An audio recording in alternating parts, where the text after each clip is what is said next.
नमस्कार दोस्तों, स्वागत है आपका हमारे चैनल वीपी टीचर पॉइंट पर। अगर आप मध्य प्रदेश में शिक्षक बनने की तैयारी कर रहे हैं या वर्ग 1, वर्ग 2, वर्ग 3 की परीक्षाओं का इंतज़ार कर रहे हैं तो आज का यह वीडियो आपके जीवन का सबसे महत्वपूर्ण वीडियो साबित होने वाला है। मध्य प्रदेश कर्मचारी चयन मंडल और स्कूल शिक्षा विभाग की तरफ से शिक्षक भर्ती प्रक्रिया को लेकर अब तक के सबसे बड़े और चौंकाने वाले बदलाव किए गए हैं। जी हाँ, आपने बिल्कुल सही सुना। पुराने नियम अब इतिहास बन चुके हैं। नए नियम क्या हैं? पात्रता परीक्षा और चयन परीक्षा में क्या बड़े फेरबदल हुए हैं? आयु सीमा, सिलेबस और मेरिट लिस्ट बनाने के तरीकों में क्या बदलाव आया है?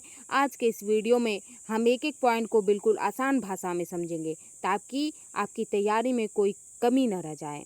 तो दोस्तों चलिए शुरू करते हैं। दोस्तों, सबसे बड़ा सवाल जो हर बाहरी राज्य के छात्र पूछते हैं, क्या हम एमपी शिक्षक भर्ती में फॉर्म भर सकते हैं? जी हाँ, आप बिल्कुल आवेदन कर सकते हैं, लेकिन अन्य राज्य के उम्मीदवारों को एमपी में अनारक्षित माना जाएगा। अगर आप यहाँ के ओबीसी, एससी, एसटी से आते हैं तो वहाँ पे आपको जनरल कैटेगरी में ही माना जाएगा।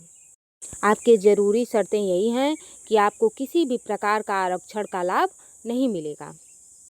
अब आइए दोस्तों समझते हैं कि शैक्षणिक योग्यता क्या है इसकी।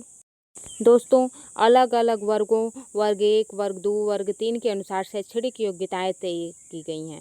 प्राथमिक शिक्षक वर्ग 3 प्राइमरी स्कूल की भर्ती के लिए आपको 12वीं कक्षा में 50 अंकों के साथ साथ आपको 2 वर्षीय डीएलएड या बीएलएड, कुछ मामलों में ग्रेजुएशन भी, आपका बीएड वाले भी पात्र होते हैं। मिडिल स्कूल के लिए आपको संबंधित विषय में ग्रेजुएशन 50 अंकों के साथ और बीएड की डिग्री अनिवार्य की गई है।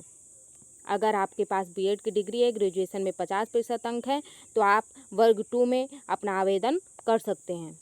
दोस्तों, अब निगेटिव मार्किंग के बारे में समझते हैं। एमपी सरकार ने भर्ती प्रक्रिया को पारदर्शी बनाने के लिए नया सिस्टम लागू किया है। एमपी टेट परीक्षा में आमतौर पर कोई निगेटिव मार्किंग नहीं होती। हालांकि चयन परीक्षा के पैटर्न में बदलाव हो सकता है, इसीलिए हमेशा लेटेस्ट ऑफिशियल नोटिफिकेशन चेक करें। जब आपको नोटिफिकेशन आता है तो हम आपको ज़रूर बताएंगे आप अगले वीडियो में। दोस्तों, आयु सीमा के बारे में जानते हैं कि इसकी आयु सीमा क्या रखी गई है। दोस्तों, योग्यता के साथ साथ उम्र का नियम भी बहुत ज़रूरी है।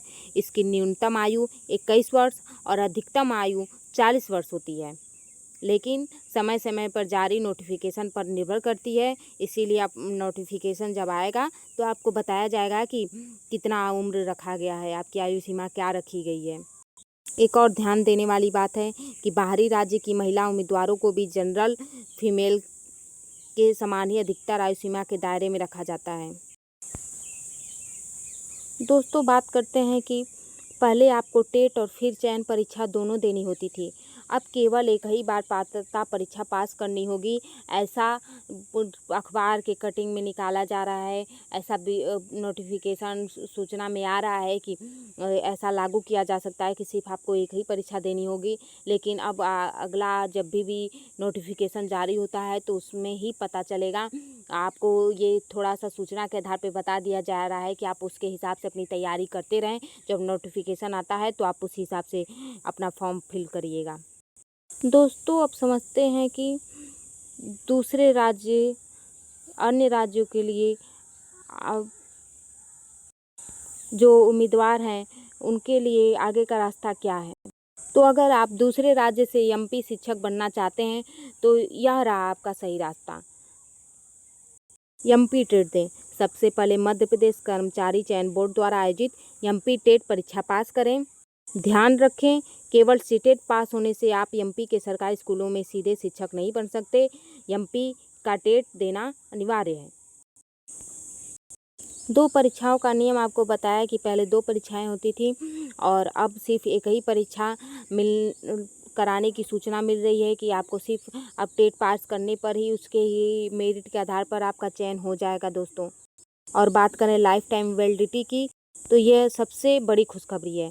पहले एमपी टेट स्कोर की वैधता सीमित होती थी, लेकिन अब एमपी सरकार के नए नियमों के तहत शिक्षक पात्रता परीक्षा के स्कोर की वैधता जीवन भर कर दी गई है। बार बार परीक्षा देने की टेंशन खत्म।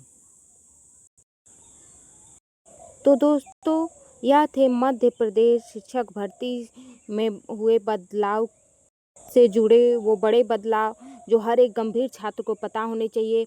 इस पूरे बदलाव का जो आधिकारिक पीडीएफ है, आप एमपी के वेबसाइट पर जाकर चेक कर सकते हैं। अगर आपके मन में इस भर्ती या नियमों को लेकर कोई भी छोटा या बड़ा डाउट है तो तुरंत नीचे कमेंट बॉक्स में लिखिए। मैं खुद आपके हर एक कमेंट का जवाब दूंगी। अगर आज की यह जानकारी आपको सच्ची, सटीक और उपयोगी लगी हो तो इस वीडियो को एक छोटा सा लाइक और अपने सभी व्हाट्सएप ग्रुप्स और शिक्षक साथियों के साथ इसे शेयर करें। मध्य प्रदेश शिक्षक भर्ती की हर एक सही और सबसे तेज अपडेट के लिए अभी के अभी नीचे दिए गए लाल बटन सब्सक्राइब पर क्लिक करें और हाँ, बेल आइकन यानी घंटी बजाना बिल्कुल न भूलें, ताकि कोई भी क्लास या अपडेट आपसे मिस ना हो। मिलते हैं अगली महत्वपूर्ण क्लास में। तब तक के लिए पढ़ते रहिए, आगे बढ़ते रहिए। थैंक यू, धन्यवाद।